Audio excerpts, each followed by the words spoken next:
I am delighted to welcome all of you back to Notre Dame, your high school, your alma mater. Here they are, Notre Dame alumni.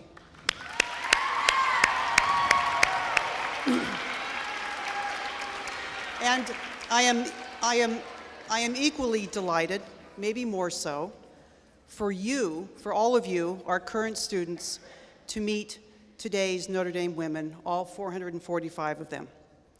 Though separated by a few, many years, we all, and I can say we because I did attend a Notre Dame high school, but not this one, because we all went to a Notre Dame school, we share a common bond, a common experience, an exceptional education in an all-women environment.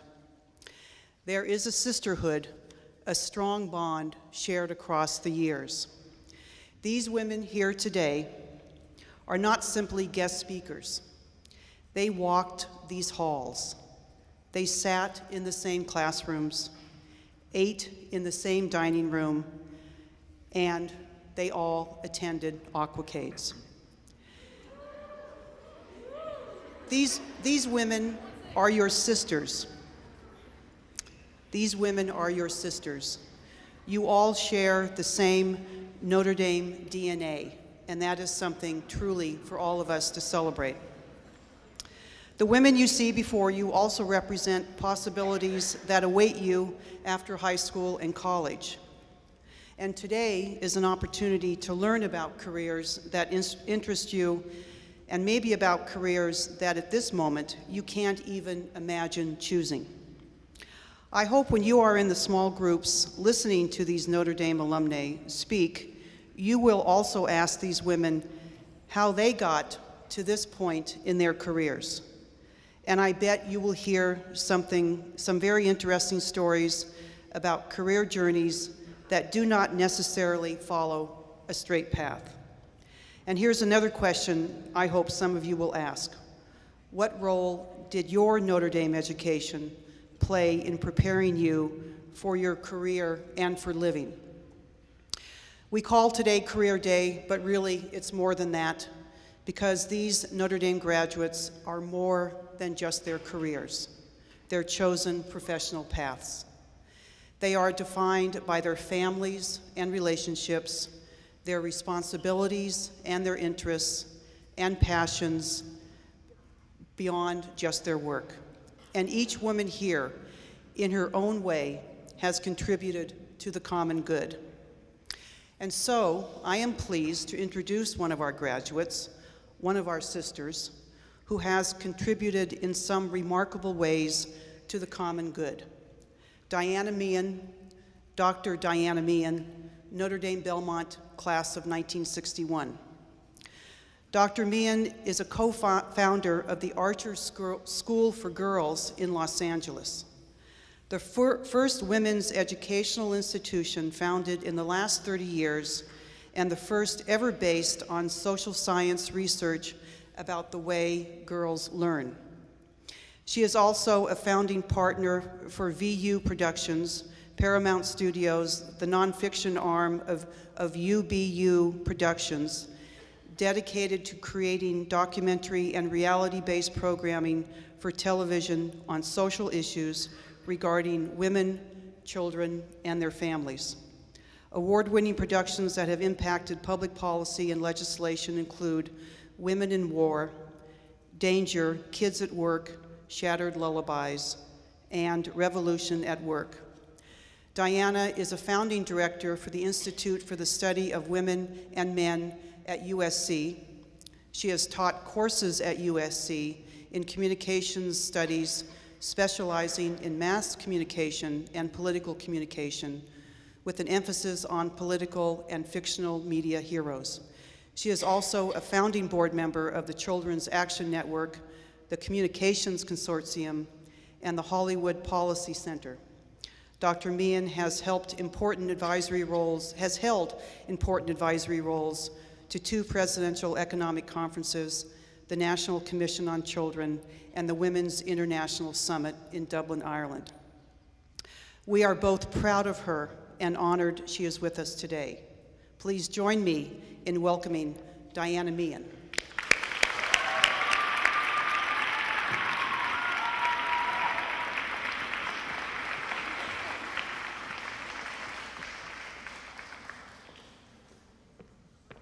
All right. Yesterday I was at a palisade overlooking the ocean, and I saw a little boy who was trying to go and master the waves, and he was not doing a very good job of it. I think I think he was with a group, and they were multiracial group, probably something like girls and boys clubs or something like that, because there were 2 adults with him as well.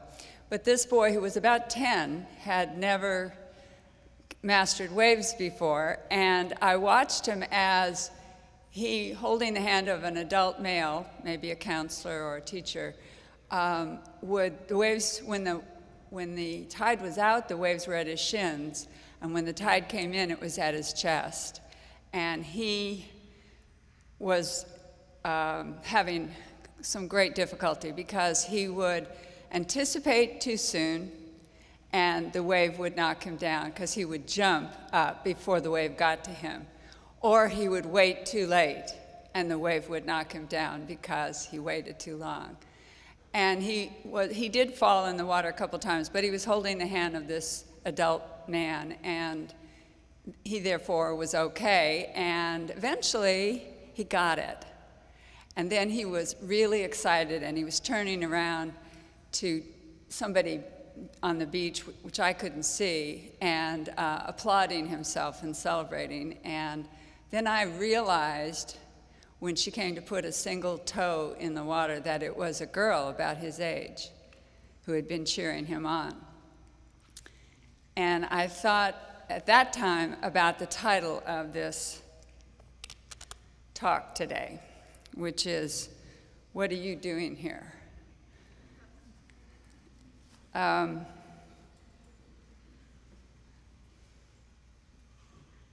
This slide, by the way, you cannot see.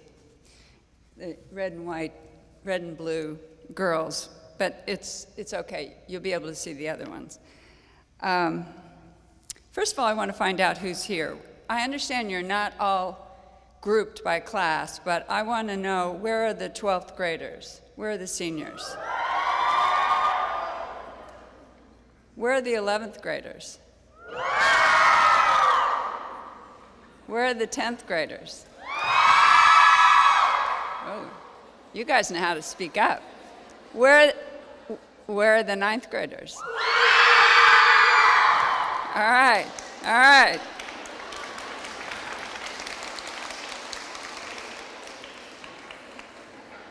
So this is for you. Long ago, when the world was new, I went to Notre Dame. When we left here, we made a difference. I have talked to a number of my classmates and asked them what they wanted me to say today, and also checked in with them.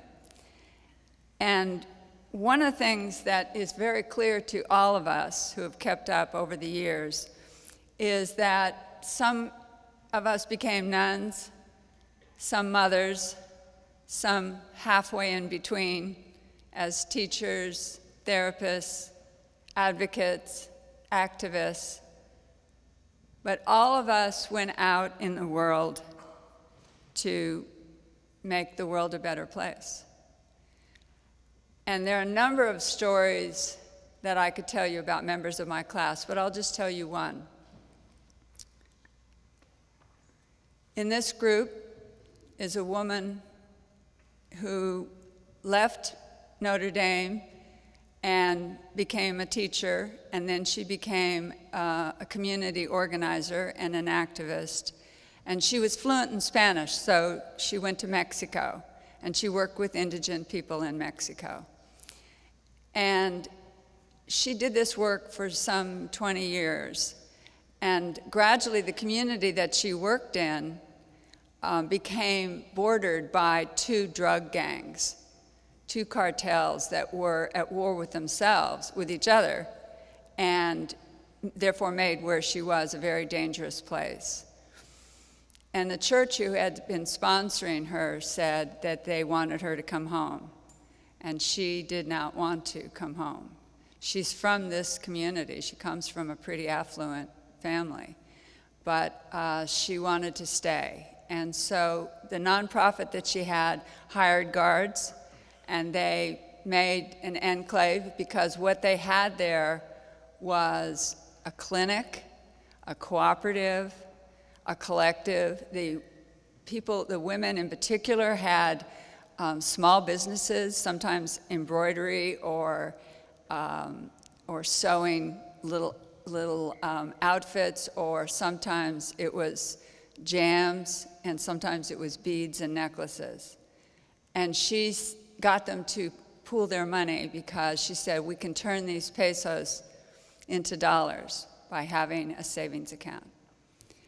And so they did that. And the day she was taking the money into town, past the guards, past the kind of protected enclave, with another woman, just outside of the bank, a bad guy who knew what was going on stopped her, and he had a gun. And he said, give me that bag of money. And she said, I can't give it to you. It isn't mine. And he shot her. And she was holding her shoulder where she was shot, and the bank alarm went off, and it was very loud. And she said to him, you better go. And he did. She ended up getting help, and they started the bank account, and it grew, and the community became stronger and stronger. Not everybody has quite as heroic a story, but all of us have a version of it. We were taught to speak up, to stand up for what's right, to lead, to use our voices. We were taught to take risks, which is hard for girls, and even harder 50 years ago. I took my risk. 20 years ago, I was teaching at UCLA. I was married to the love of my life. He was the father of my two daughters. One of my daughters was at Harvard. The other one was 10 years old. And I read this social science research, and it was very compelling. And the research said in public schools, in co-ed schools all over the country, boys are taught to be leaders, to be risk takers, to be competent, to be courageous, and girls are taught to behave.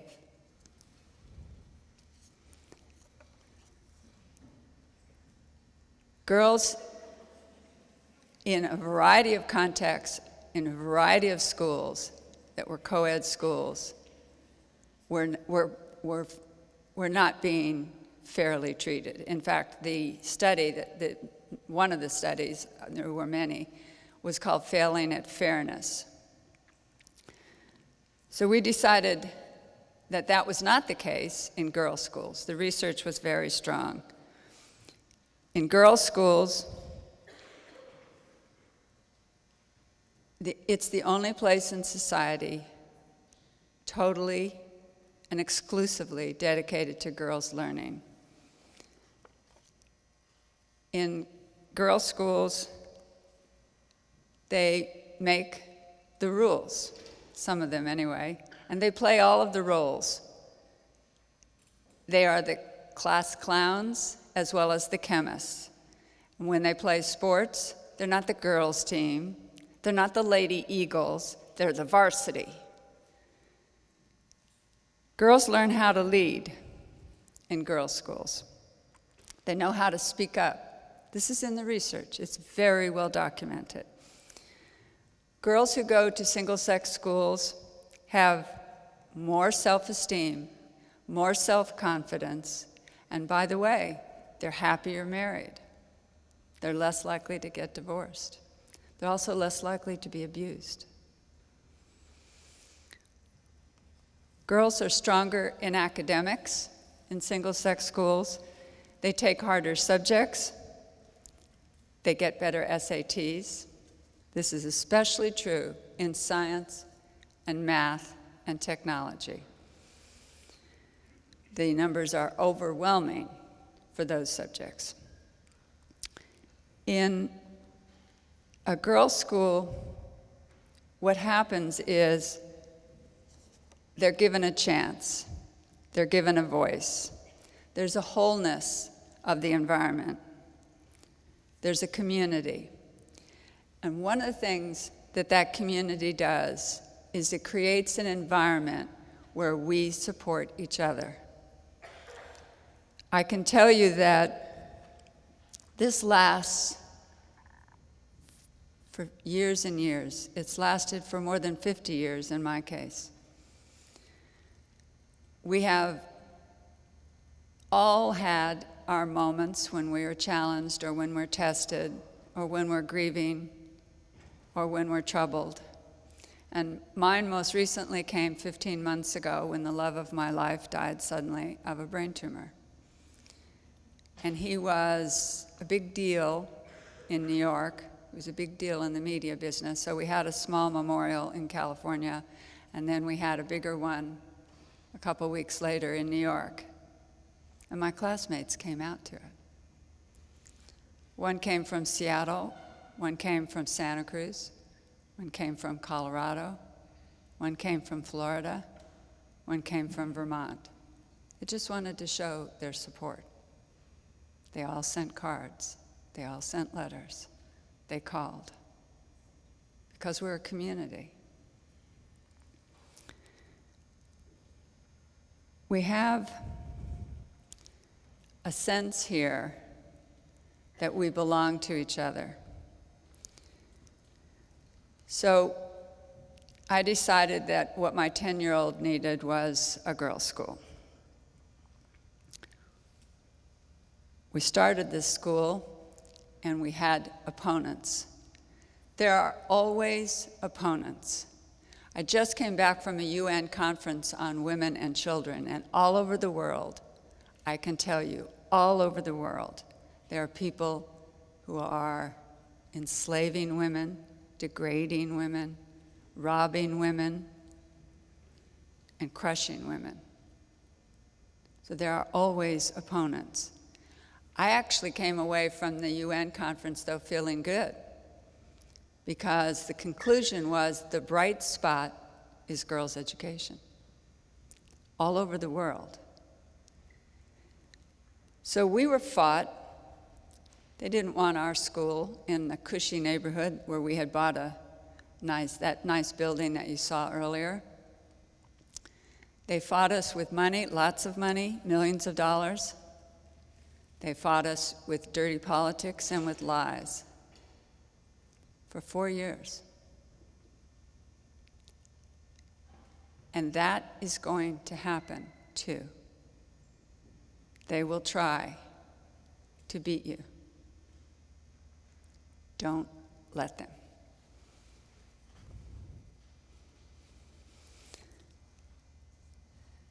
What about Notre Dame? You have the tools to fight the good fight. You have the teachers.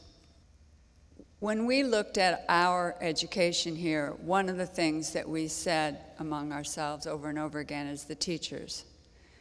The teachers here know a secret. It's an old, old secret. The reference that I have goes back to the 17th century. It says, "They stood at the abyss. Jump," she said. "We can't. We're afraid."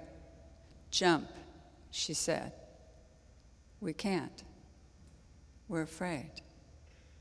So she pushed them, and they flew.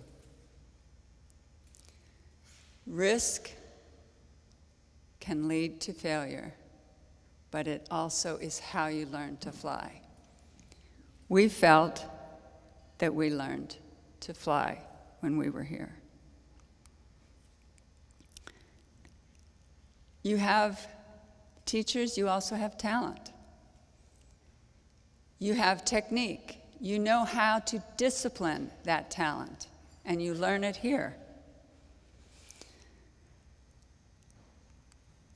You have a voice. Use it for those who don't have a voice. Use it for those who need to hear you stand up for them. You have vision. You have a vision of the way the world could be, the way things could be better, the way things could be different.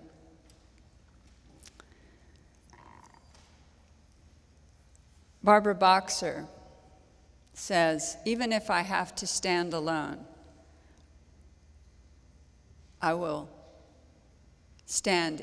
If I'm all alone, I will fight for you. Barbara Boxer happens to be a friend of mine, Senator Boxer. She did not go to a girls' school. I can tell you, if she went to a girls' school, she wouldn't have to stand alone. There are always teammates. You know that you can take risks. Why do I keep talking about risk? There was a study done about 20 years ago when you could put a whole bunch of variables in a computer and it would come out with some solution, some answer. And the study looked at successful people, thousands of them. And successful people, in this case mostly men, were subjected to, what do they have in common? What do you think successful people have in common? Not wealthy parents, not even education. What do you suppose it was? Yes? Actually, it was counterintuitive. It was failure. That's what successful people have in common, because if you risk, you may fail, but you also may succeed. So the answer is those people who are successful took risks. It begins at commencement. Commencement means beginning. When you leave here, you're beginning. And we're expecting you to use that beginning. When you leave here, you will be ready. You will have those tools, those talents, the words of those teachers, and you will not stand alone. What happens to the seniors? What happens to the juniors when they become seniors? I'm going to ask you to do something right now.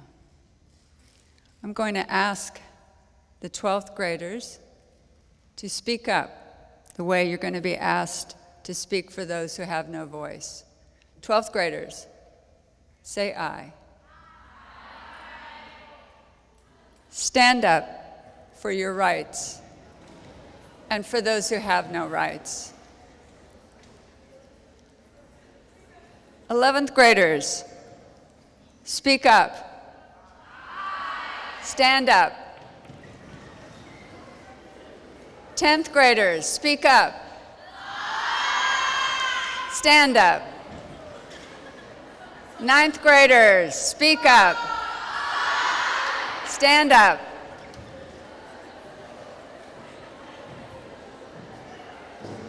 You know, when you leave here, you will not be alone. Are you ready? Go do it.